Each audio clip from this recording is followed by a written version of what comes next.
പൈതൃക കൊച്ചിയുടെ ഹൃദയഭാഗത്ത് സ്ഥിതി ചെയ്യുന്ന ഉന്നത വിദ്യാഭ്യാസ രംഗത്ത് മികവ് തെളിയിച്ച MES കോളേജ് കൊച്ചി AICTE അംഗീകാരവും MG യൂണിവേഴ്സിറ്റി അഫിലിയേഷനും ഉള്ള ഓണേഴ്സ് പ്രോഗ്രാമുകളായ BCom finance and taxation, BCom logistics management, BCom marketing, BBA, BCA, BA English and literature with journalism തുടങ്ങി വിവിധ കോഴ്സുകളിലേക്ക് 2024-25 അധ്യയന വർഷത്തേക്കുള്ള പ്രവേശനം ഇപ്പോൾ ആരംഭിച്ചിരിക്കുന്നു. പ്രൊഫഷണൽ ടീച്ചേഴ്സ് ഒരുക്കുന്ന വിജ്ഞാനപ്രദമായ ക്ലാസുകൾ ഞങ്ങൾ ലഭ്യമാക്കുന്നു.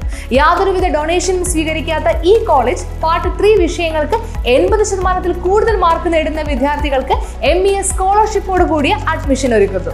ഹോസ്റ്റൽ വാഹന സൗകര്യങ്ങളും ഞങ്ങൾ ലഭ്യമാക്കുന്നു. MES college Kochi, Mundamveli, near Thoppumpady, Kochi. Contact 0484298067 7902980067. Kerala വ്യാപാരി വ്യവസായി ഏകോപന സമിതിയുടെ കൊച്ചി യൂണിറ്റിന്റെ നേതൃത്വത്തിൽ ട്രേഡ് ലൈസൻസ് ക്യാമ്പ് സംഘടിപ്പിച്ചു. കേരള വ്യാപാരി വ്യവസായി ഏകോപന സമിതിയുടെ കൊച്ചി യൂണിറ്റിന്റെ നേതൃത്വത്തിൽ വ്യാപാരികൾക്ക് കൊച്ചി നഗരസഭയുടെ ട്രേഡ് ലൈസൻസ് പുതുക്കി നൽകുന്നതിന് ശനി ഞായർ ദിവസങ്ങളിലായി നടത്തുന്ന ക്യാമ്പിന്റെ ഉദ്ഘാടനം Kandakkadavu unit president Daniel Antony നിർവഹിച്ചു. ഇത് ഒരു നിർബന്ധിത കാലഘട്ടം. ഓൺലൈനിലൂടെ ആൾക്കാരെടുത്തപ്പോൾ വീട്ടിൽ ഇരുന്ന് തന്നെ സാധനങ്ങൾ വരുന്നതിന്റെ സുഖം അനുഭവിച്ചപ്പോൾ പണം നോക്കാതെ ബാർഗെയിനിങ് ഇല്ലാതെയൊക്കെ വന്നപ്പോൾ സാധാരണക്കാരനായ നമ്മളെപ്പോലുള്ള കച്ചവടക്കാർക്ക് കച്ചവടം കുറഞ്ഞു വന്ന ഈ കാലഘട്ടത്തിലും നമ്മളൊരു വ്യാപാരം നടത്തണമെങ്കിൽ 13-ൽ പരം ലൈസൻസുകൾ കൈകാര്യം ചെയ്യേണ്ട ഒരു ബാധ്യതയിലേക്കാണ് നമ്മൾ കടന്നുപോകുന്നത്.